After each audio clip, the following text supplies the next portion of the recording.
Greetings, everybody! Welcome to the Dracovin Empire. Are you ready to dive back into the world of darkness today? It calls for you, the place that's a little bit close to our own, a supernatural world, almost akin to our own world. Yes, the world of darkness calls, and of course, Werewolf The Apocalypse. That is who we're going to be talking about. We're going to be diving into another tribe. So if you're ready to join me, I can open up the gauntlet, allow us to travel to the spiritual realm, through our realm, to the supernatural realm of the world of darkness. Take my hand, your guide and host here, Tank is Nara, and I'm your host. And then remember to, of course, leave a bit of a tip, like, subscribing, bell, and let me know what you think of this episode. Now we dive through the gauntlet to the world of darkness. We've arrived. The difficulty, spirits are upset with us. Nonetheless, we are here to learn of the Silver Fangs. Now, if I wanted to play a Silver Fang, well, there are mechanically places to do so. And of course, the best bets are any of the core books. I do like the W20 book, that's my favorite, but since we will be talking about a few things of it, I have put over the W5 book here. I do like some things from it, a lot I don't, but there's enough that I do like that I can say, I can talk about it. And then, of course, the two Silver Fang books. The Silver Fang Tribe book and Tribe book Silver Fang. Different editions, different names, they're updates of each other. You know, I think the white cover one is the newer one. Don't quote me on that, because I used to do that. Anyway, Silver Fangs, the alphas of the Garou Nation. They're the rulers and war leaders of the United Groups of Garou. They're physical, got their beauty, courage, honor. The problem they have is a lot of their younger members, and a lot of them nowadays have strange quirks. Blindness, hallucinations, somnambulism. Nothing outwardly psychotic, but noticeable nonetheless. They have little idiosyncrasies, tics, problems.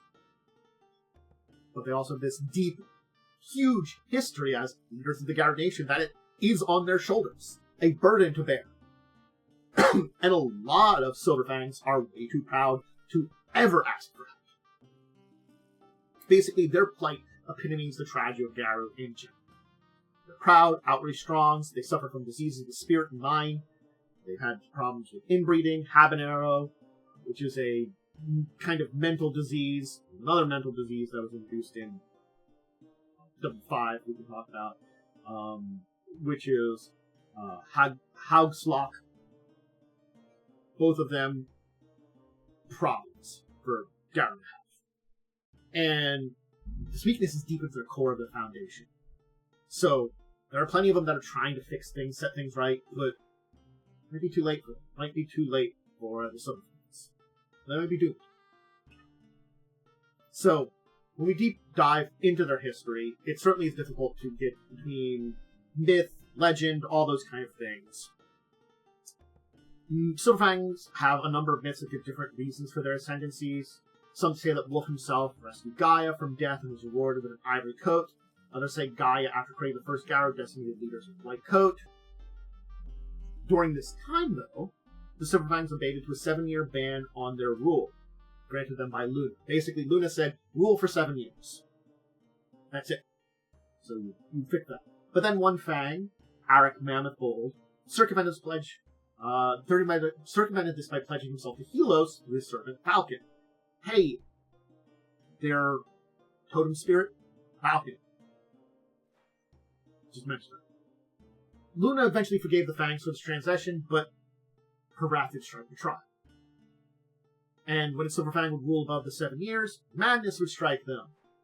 And only a few in the tribe know this story as a secret to the rest of the tribe. According to Naga, another of the changing breeds, during the War of Raids, it was instigated by the Silver Fang. Constantinos the Savage was manipulated by Vinata, a corrupt Naga. The Silver Fangs themselves tell that the Pharaoh attacked the Garou during Imperium, when the werewolves would call their kinfolk. Some even allied with spirits that the Garou did not understand and believed that would not stem from Gaia. Basically, those that know of Luna's curse think the Silver Fang king who ordered the war, Rest the Moons, is of one of the lost houses, must have been past the 7 years.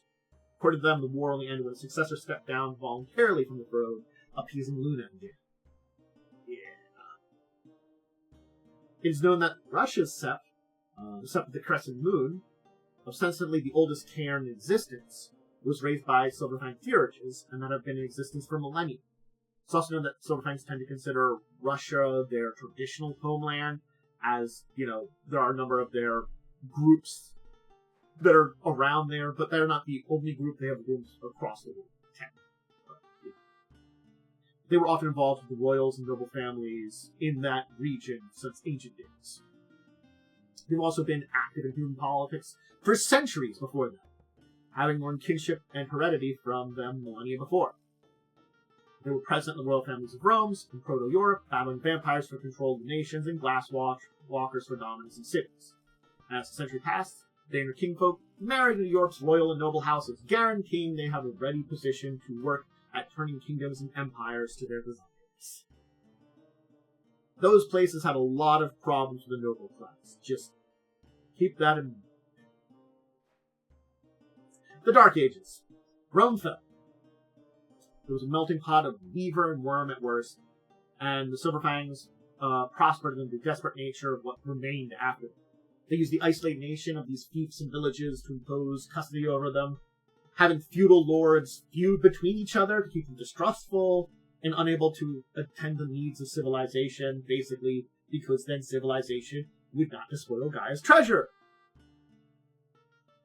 The rise of the church and the concentration on sole community affairs, as well as the rise of the mercantile class that began to amass wealth to compete with kings, weakened this whole Silver Fangs.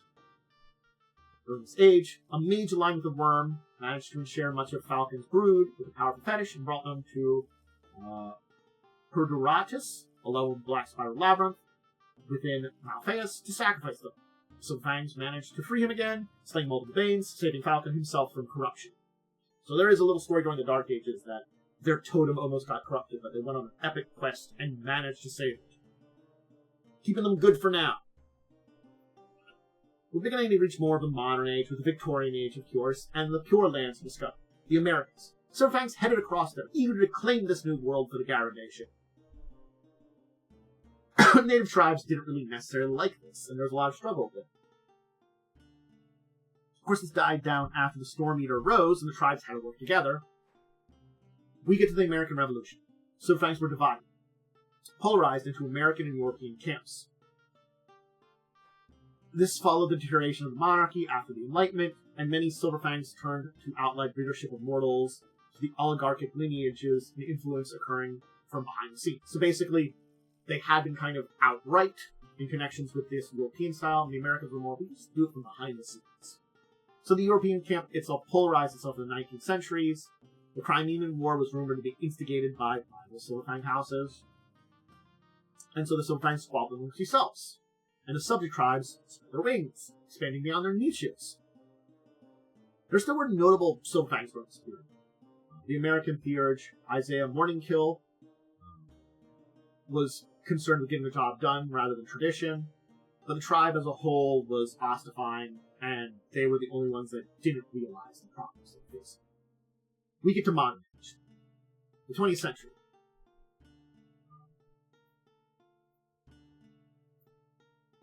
Hey, good old 20th century. Good old our age. This is kind of the final chapter in the Silver Fang's leadership in the Garou Nation. The English Silver Fang house of Austere Hal was plagued by worm cultists among its kinfolk. The Russian house of Crescent Moon took multiple hard hits from the overthrow of the Royal Family by the communists. The Asian house of Blood Red Quest was plagued by low birth. The American house Wormfoe for decades was ruled by a king who grew more and more paranoid and insane by the day. And so a lot of the other tribes were perfectly good about going on their own. And the Silver Fangs, or the Shadow Lords, were eager to be like, oh, there's a power vacuum. During the 90s, those changed things a little.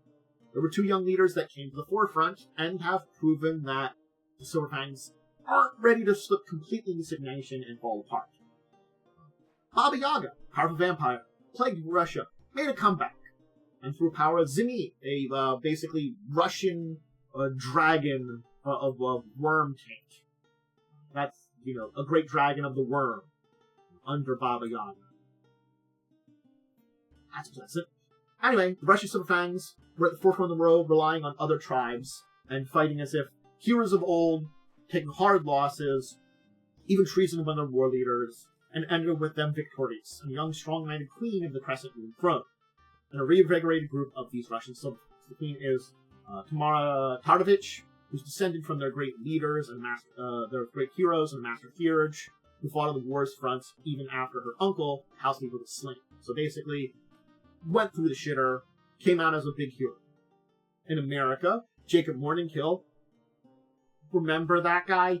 He's still descended from Isaiah Morningkill, Jacob, of House Wormfoe, was paranoid and insane.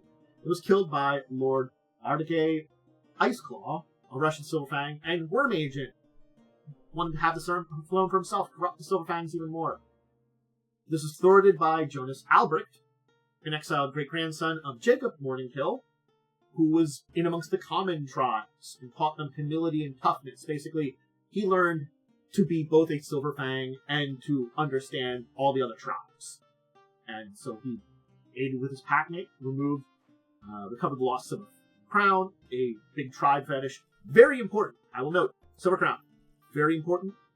It's a legendary relic of the Silver Fangs, given to them by Falcon. So, yeah.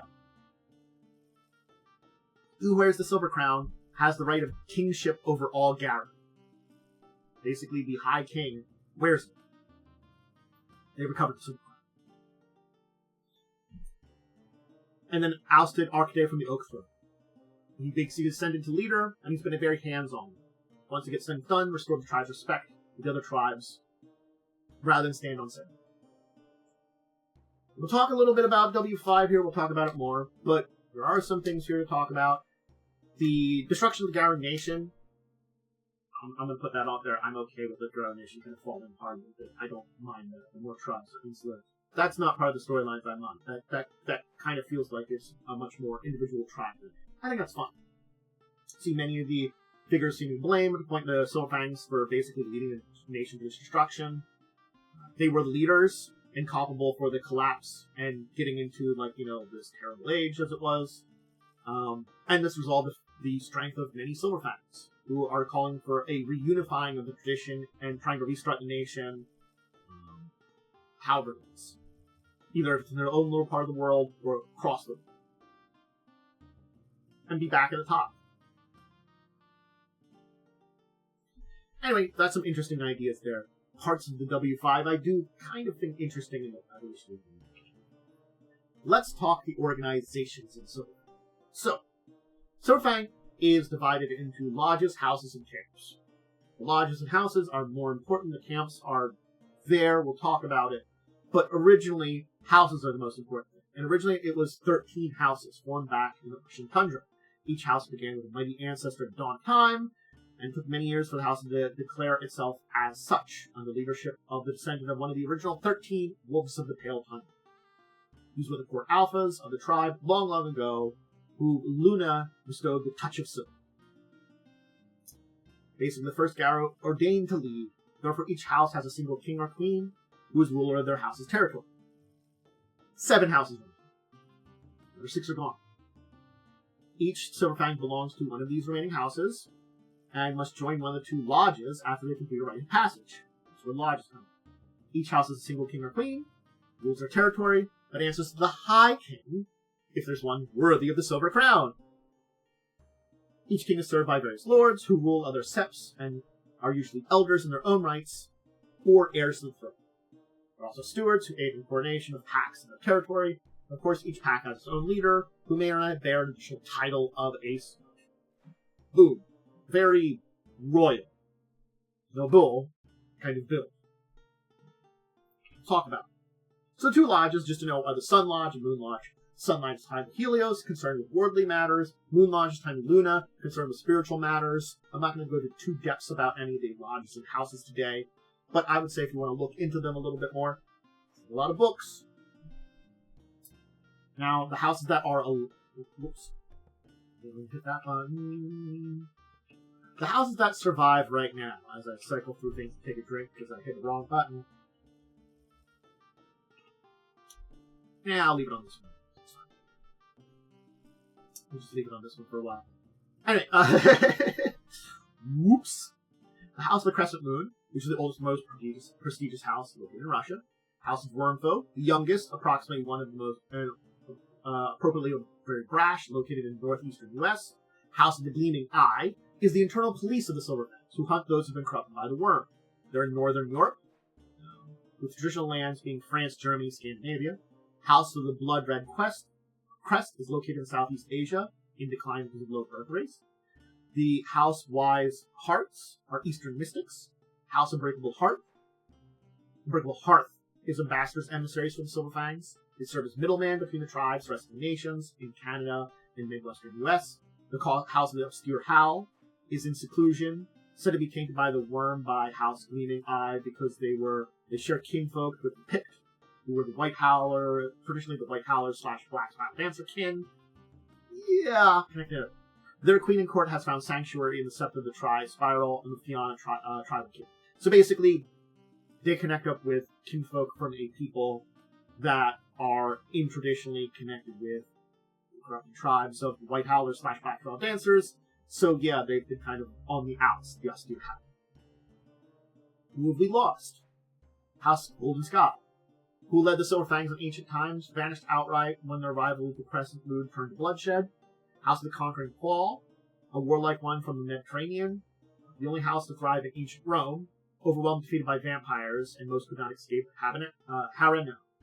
House Wintersnow, hailed from Britain, France, and Holland. They faded away in the 17th century after their mighty king, Aaron Everstone, alienated his allies, suffered a disastrous defeat in Black Spirals. House Icepack is very legendary, the purest of Silver Fangs. It's composed of white wolves in the north who live apart from the Garou Nation, said to be extinct but reappear occasionally to put those rumors to waste from time to time, mostly seen in northern Europe, Russia, and the United States. So Icepack may exist, may not. They don't connect them to this. The Unknown. Yes, that's their name. A house that fell during the War of Rage. Said their hunting grounds were Russia and Europe. And they committed some kind of great crime during the war, and in such atrocities that Gaia herself expelled them from the planet. And the Silver Spiral, which is not a true house, but a designation among the Silver Fangs from those who have gone over to the Worm's side. Now there are also some camps. Hey! Even royalty has factions. And they're Silver Fangs, no exception. No exception to the rule. They are united in their desire to be the top dogs still. They just basically divide on how to go about it. So, the camps are basically the polarizing factions of the Silver Fangs. There's the Royalists, who want to return to the good old days, where all the other tribes bent a knee to them. They don't get along well with the Renewalists, the next group, who are the young groups, young Turks. They advocate integration of new ideas and new blood into tribes, stable stagnation. So, yeah, the two of them one of them's very traditionalist, one of them's new ideas. The Ivory Priesthood is less a faction and a self-appointed arcane researchers, more or less. They research the secrets of death and life. The Grey Raptors are an extremist set of the Royalists. They take it upon themselves to pass judgment on the homes that defy the Silver Fangs. And Masters of the Seal are the most secret king. They are thieves, dispatched to steal the most damaging and often most useful secrets from other tribes.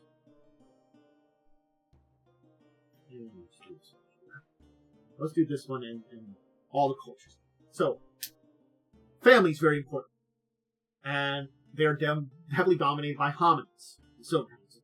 Living only those that are raised near power have the necessary noblesse oblige to properly wield power. Noble standard. And they disdain any signs of impure breeding, and even go so far as to choose mates for their kinfolk in order to maintain blood purity. Hence the noble house inbreeding kind of problem. This overprotectiveness of their kinfolk may have contributed to this inbreeding and madness of them. Yeah, they also put a heavy emphasis on tradition and tribal history, with each house presenting their own distinct customs and way of expressing themselves through various ceremonies and formalize how things get done. So that's where, when you're in a house, you have to kind of figure out how that house is.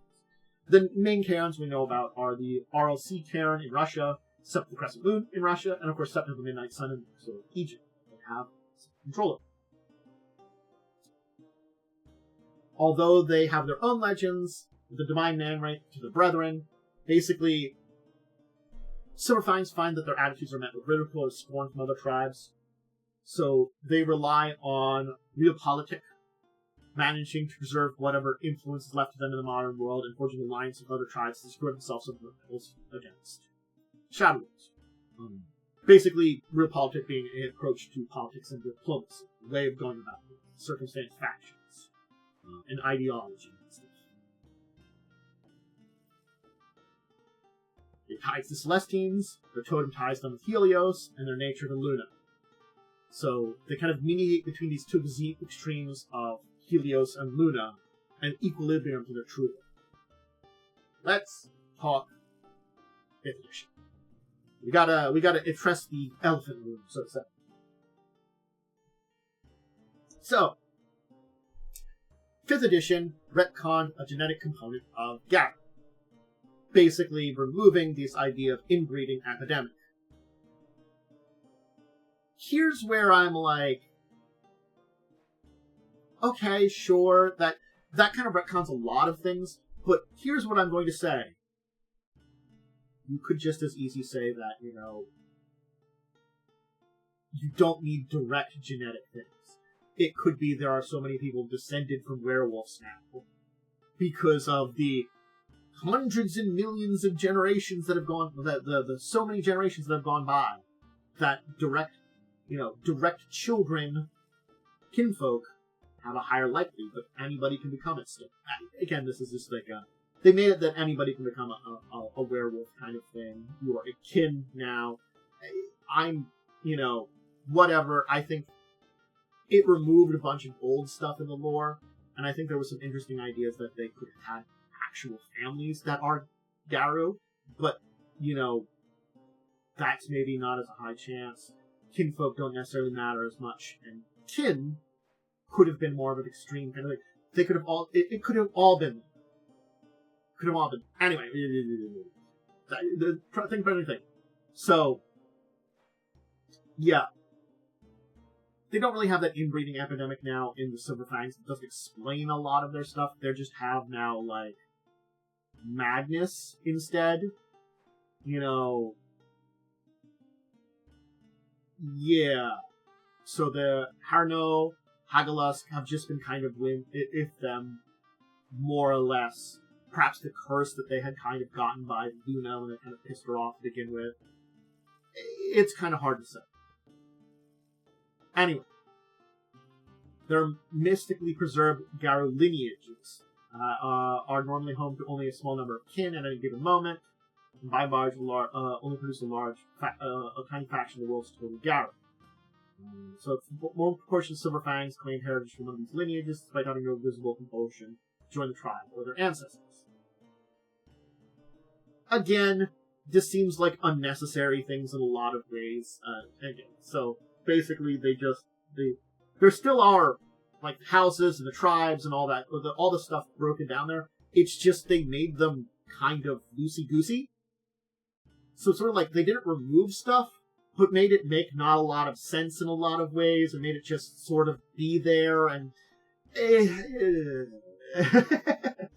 again, I could understand how people could work with this, but it's kind of like, it's not the way W5 is stuff. So anyway,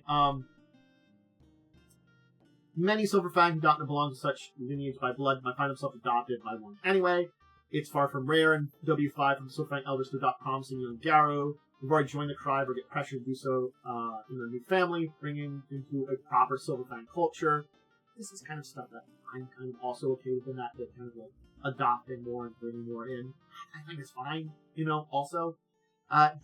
Aspects of it I like, aspects I don't. These families are supposed to be equivalent to the houses, the Mordenkill family being a noteworthy example. Again, it also just shits on a lot of the old lore of the tribe.